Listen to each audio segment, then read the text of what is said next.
the chair recognize Congresswoman Jinky Luistro. Go ahead, ma'am. Thank you, Mr. Chair. I wish to address my question to Attorney Harry Roque.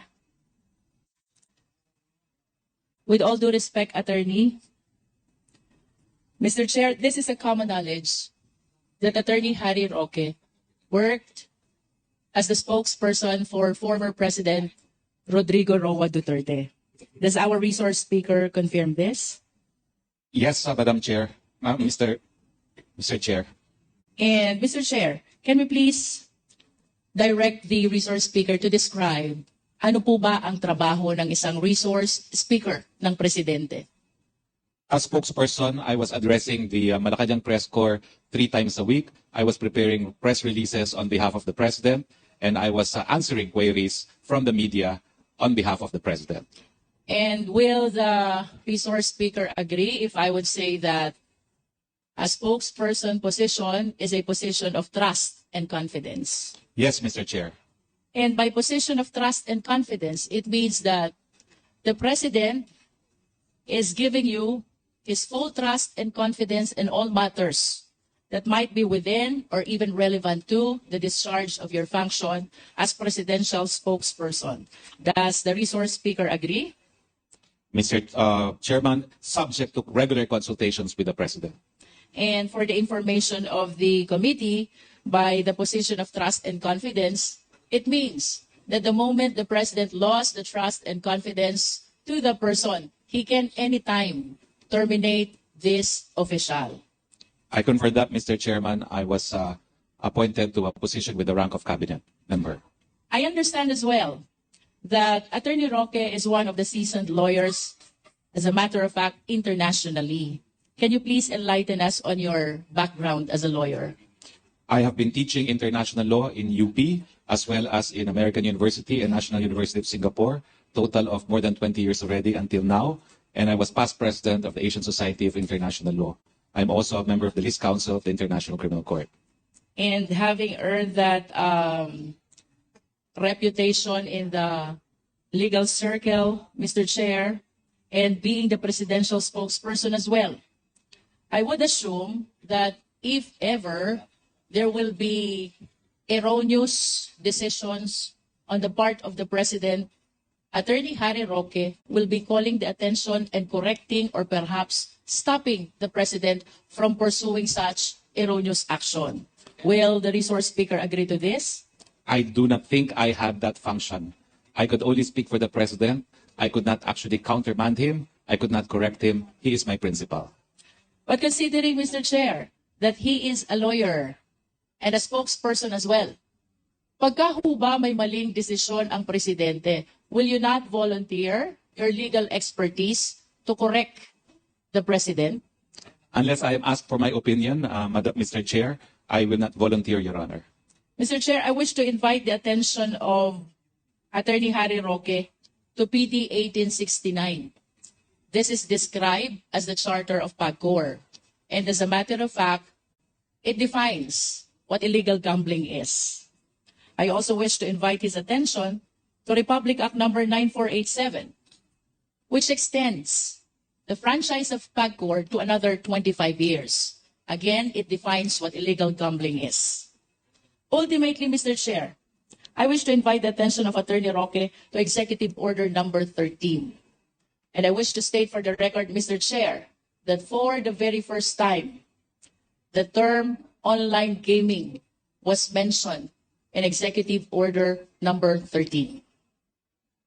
This is something which is not mentioned, which is not provided in PD 1869, as well as in RA 9487.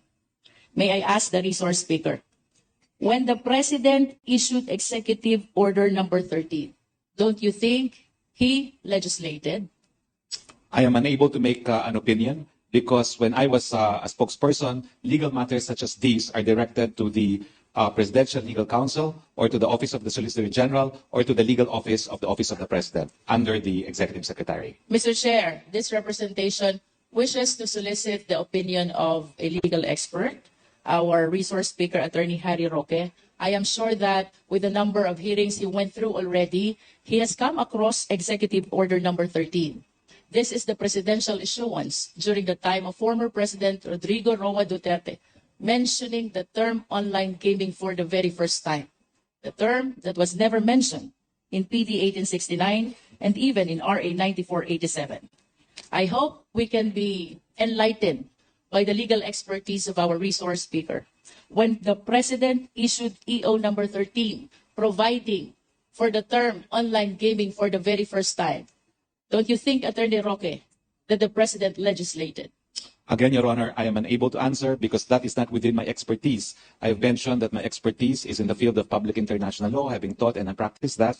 And I am sorry because I'm not very familiar with Executive Order number 13. In fact, my only knowledge of Executive Order number 13 was in the last hearing when former Chair Domingo said that President Duterte regulated online gambling, no, through Executive Order number 13. But I am unable to give an opinion now, not being thoroughly familiar with the EO as well as the underpinnings behind the issuance of Executive Order number 13. I'm so sorry, Your Honor, it's not within my field of expertise.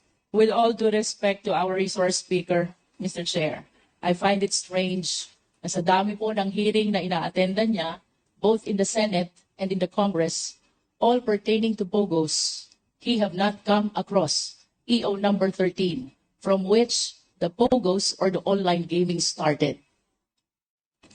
But I'm sure, for the next concern that I wish to raise, our resource speaker is very much familiar with, because this is fundamental in the study of law. There is in law the principle of separation of powers.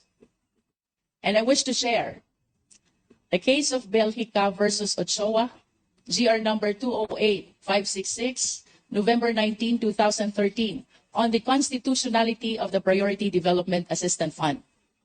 For the information of the Filipino people, I wish to read, the principle of separation of powers refers to the constitutional demarcation of the three fundamental powers of the government. In the celebrated words of Justice Laurel Inangara versus Electoral Commission, it means that the Constitution has blocked out, with deft strokes and in bold lines, allotment of power to the executive, the legislative, and the judicial departments of the government. To the legislative branch of the government, through Congress, belongs the power to make laws. To the executive branch of the government, through the President, belongs the power to enforce laws. To the judicial branch of government, through the court, belongs the power to interpret laws. I wish to go back to Attorney Roque. Attorney Roque, don't you think that the President encroached upon the power of the Congress when he issued Executive Order number 13, providing for online? Well, Mr. Chair, first and foremost, I argued that case of Bellica.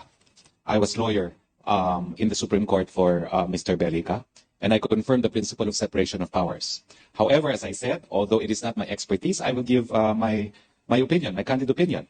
And that is, under our scheme of things, executive issuances, legislative enactments are all presumed to be constitutional unless proven otherwise. So the status of Executive Order number 13, unless challenged in court, is that it is presumed to be constitutional. Executive orders being the nature of implementing existing legislation, Your Honors. Mr. Chair, there's a principle in law. When the law does not provide, we should not provide. When the law does not include, we should not include. If the substantive law creating PAGCOR does not provide for online gaming, then no executive issuances should provide for online gaming. Let us all be reminded by the legal maxim, inclusio unius est exclusio alterius. Kung wala naman pong sinabi dun sa substantive law, then the procedural law should not provide. Let us be reminded that the procedural law should always yield in favor of the substantive law. Mr. Chair, I wish to invite the attention of the committee to Executive Order number 13, the President